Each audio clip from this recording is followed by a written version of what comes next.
আসসালামু আলাইকুম, সবাই কেমন আছেন? আজকে নতুন আরেকটা রান্নার রেসিপি নিয়ে হাজির হয়ে গেলাম। আজকে আমি আমার বাচ্চাদের জন্য রান্না করছি চিংড়ির বাসন্তী পোলাও। তো বাসন্তী পোলাও রান্না করার জন্য যেহেতু আমি এটাতে কাঁচামরিচ ব্যবহার করব এবং এটার গ্রেভিটা একটু ভালো হওয়ার জন্য আমি কাঁচামরিচের সাথে ৮-১০টা কাজু বাদাম এবং কিশমিশ দিয়ে এটাকে ব্লেন্ড করে নিয়েছি। ব্লেন্ড করে নেওয়ার পর আমি বরাবরের মতো যেহেতু আমি একই তেল ব্যবহার করে রান্না করব, এই জন্য আমি একটু তেলের পরিমাণটা একবারেই দিয়ে দিয়েছি। আপাত দৃষ্টিতে একটু বেশি মনে হলেও আসলে বেশি না, এটুকু লাগবেই। তো আজকের রেসিপিতে স্পেশাল যে জিনিসটা আমি আমার ছোট ছেলের জন্য, ছোট ছেলে জায়ানের জন্য ব্যবহার করছি সেটা হচ্ছে কোয়েল পাখির ডিম। সে কোয়েল পাখির ডিম খুবই পছন্দ করে। তো ওর জন্য আমি কোনো রান্নার রেসিপি তৈরি করলে সেখানে এই কোয়েল পাখির ডিমটাকে অ্যাড করার চেষ্টা করি। এটাতে হয়তো স্বাদের তারতম্য হয় না, কিন্তু দেখতেও ভালো লাগে, বাচ্চাও পছন্দ করে খায়। তো আমি প্রথমেই তেল গরম হয়ে আসলে এখানে আমার প্রায় 40টার মতো কোয়েল পাখির ডিম ছিল। সেটাকে আমি হালকা একটু মানে তেলের মধ্যে উল্টিয়ে পাল্টিয়ে উঠিয়ে ফেলবো। আমি খুব বেশি কড়া করে এটা ভাজবো না। আপনারা নিশ্চয়ই খেয়াল করে দেখেছেন আমি রান্নার জন্য ননস্টিকের এই রঙের ক্যাসেরোলটাই ব্যবহার করে থাকি। তো আমার এত বছরের সংসার জীবনে আমি অনেক রকমেরই ননস্টিকের ক্যাসেরোল, ফ্রাইং প্যান ব্যবহার করেছি। তো এটা একমাত্র কালার যে কালারটাতে কোনো কিছু রান্না করলে যদি পুড়েও যায়, তো ক্যাসেরোলের কালারটা কখনো তারতম্য হয় না বা ওভাবে বোঝা যায় না, যেটা অন্য ফ্রাইং প্যানগুলোতে হয়ে থাকে। এই জন্য আমি আমার বাসায় ম্যাক্সিমাম ফ্রাইং প্যান বা ফ্রাইং ক্যাসেরোলগুলো এই রঙের নেয়ারই চেষ্টা করি, যেন আমি দীর্ঘ সময় ব্যবহার করতে পারি। তো রান্নায় চলে আসি। এখন আমি ওই তেলেই পর্যাপ্ত পরিমাণের পেঁয়াজ দিয়ে দিচ্ছি। পেঁয়াজগুলোকে হালকা বাদামি হয়ে আসা পর্যন্ত আমি এটাকে ভেজে নিব। তো আপনারা সচরাচর জানেনই যে আমি পেঁয়াজ তেলে দেওয়ার পরপরই এখানে লবণ অ্যাড করে দিই।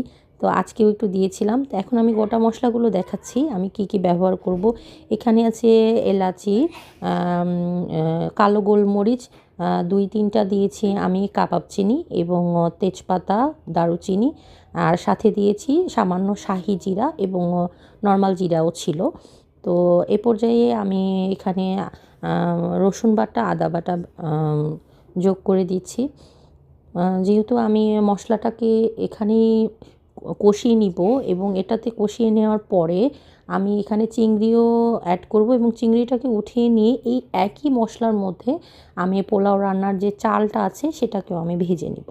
তো এই জন্য আমি একবারে সব কিছু এই তেলেরই অ্যাড করে দিচ্ছি যেন আমার সুবিধা হয়। তো আপনারা দেখতেই পাচ্ছেন আমি মশলাগুলো এখানে অ্যাড করে দিলাম। মশলা অ্যাড করে দেওয়ার পর যেহেতু আমি এখানে ডিমটাকে ভেজে নিয়েছিলাম, এই জন্য একটু বাবলস উঠে গিয়েছে। তো এখন আমার গ্রাইন্ড করে রাখা যে পেস্টটা ছিল বাদাম, কাঁচামরিচ এবং কিশমিশের, সেই পেস্টটা আমি এখানে দিয়ে দিচ্ছি। দিয়ে আমি এটাকে ভালো করে একটু কষিয়ে নিব। তো আমি প্রথমে একটু লবণ দিয়েছিলাম, আমার মনে হলো আরও একটু লবণ দিতে হবে, এই জন্য আমি আরও একটু লবণের পরিমাণটা এখানে অ্যাড করে দিলাম। আর যেহেতু আমি বলেছিলাম চিংড়ির বাসন্তী পোলাও, তো রঙটাকে ওরকম করার জন্য আমি এখানে দিয়ে দিলাম একটু হলুদ। সাধারণত আমরা পোলাওয়ে ওরকম ব্যবহার করি না, কিন্তু যেহেতু এটার নামই বাসন্তী পোলাও, দেখতে একটু হলুদ হলুদ ভাব আসবে, এই জন্যই আমি এখানে হলুদ ব্যবহার করেছি। আর দিয়ে দিচ্ছি সামান্য একটু গুঁড়ামরিচ এবং ধনিয়া গুঁড়া। তো দিয়ে আমি এটাকে মিক্স করে নিব এখন। যেহেতু আমি এটা গ্রাইন্ড করার সময় পানির পরিমাণটা একটু বেশি দিয়েছিলাম, বাদাম ছিল এই জন্য। তো যার কারণে এটাকে টেনে আসা পর্যন্ত আমি অপেক্ষা করব এবং এখানে আমি পরবর্তী যে উপাদানটা টক দইটা আমি অ্যাড করে দিচ্ছি। বেশিরভাগ সময়ই আমার টক দইটা ওভাবে আর কি বিট করে দেয়া হয় না, আমি ইনস্ট্যান্ট যেরকম থাকে ওরকমই ব্যবহার করে থাকি। তো এ পর্যায়ে আমি আপনারা দেখতেই পাচ্ছেন আমি ধুয়ে পরিষ্কার করে রাখা চিংড়ি মাছগুলোকে এখানে মশলার মধ্যে দিয়ে দিচ্ছি। তো চিংড়ি মাছগুলোকে আমি ভালো করে একটু এই মশলাতে কষিয়ে নিব। তো চিংড়ি মাছ আমার কষানো হয়ে গিয়েছে, আমি এই পর্যায়ে এটাকে উঠিয়ে নিব। খুব বেশি রাবারি আমি করব না, এই জন্য আমি উঠিয়ে নিচ্ছি। এই যে চিংড়ি মাছগুলো আমি সবগুলো উঠিয়ে নিয়ে এই একই মশলার মধ্যে আমি এখন ধুয়ে রাখা পোলাওয়ের চাল দিয়ে দিব। এখানে আমি আধা কেজির মতো পোলাওয়ের চাল ব্যবহার করেছি, 500 গ্রাম পোলাওয়ের চাল ব্যবহার করেছি।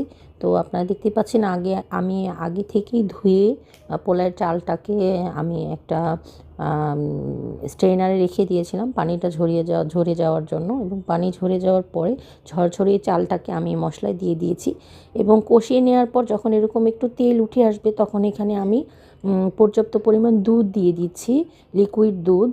আর যদি আপনাদের কাছে লিকুইড দুধ না থাকে তাহলে এখানে গরম পানি অ্যাড করার পরে একটু পাউডার দুধ দিয়ে দিলেও এখানে হবে।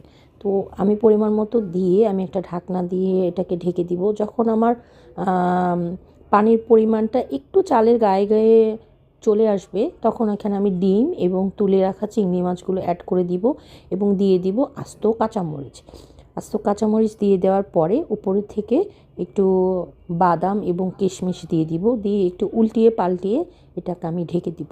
এবং যেহেতু আমি এটা বাচ্চাদের জন্য রান্না করছি, তা আমার মনে হয়েছে যে পোলাও রান্নায় বাচ্চারা একটু মিষ্টি ফ্লেভার থাকবে, এটাকে পছন্দ করে। এই জন্য আমি এখানে ঝালটাকে অ্যাডজাস্ট করার জন্য আমি চিনি দিয়ে দিয়েছি এবং পর্যাপ্ত পরিমাণ পেঁয়াজ বেরেস্তা করে রেখেছিলাম সেটা দিয়ে দিচ্ছি।